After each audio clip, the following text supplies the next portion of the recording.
Bonjour, je suis Thomas Lesperier, je suis le coordinateur du réseau Transport pour France Nature Environnement.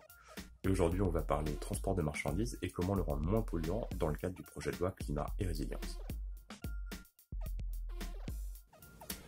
Aujourd'hui en France, 90% des marchandises qui sont transportées, elles sont transportées par la route plutôt que sur un train ou sur une péniche. Et ça a un impact énorme sur les émissions de gaz à effet de serre. Environ 40% des émissions de gaz à effet de serre de la route, ça vient de ces poids lourds que l'on voit sur nos routes. Et ce succès du transport routier s'explique en partie parce que l'État aide le transport routier, notamment par l'exonération d'une partie des taxes sur le gasoil.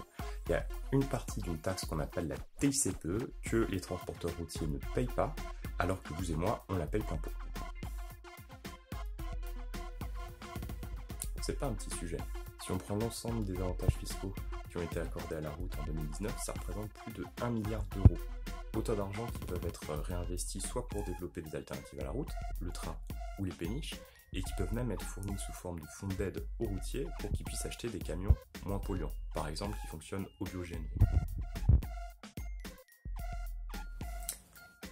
Ce qu'on demande dans le cadre du projet de loi Climat et Résilience, c'est de mettre fin à cette exonération fiscale pour que progressivement, d'ici à 2030, les chauffeurs routiers et les particuliers payent exactement le même prix le gasoil à la pompe.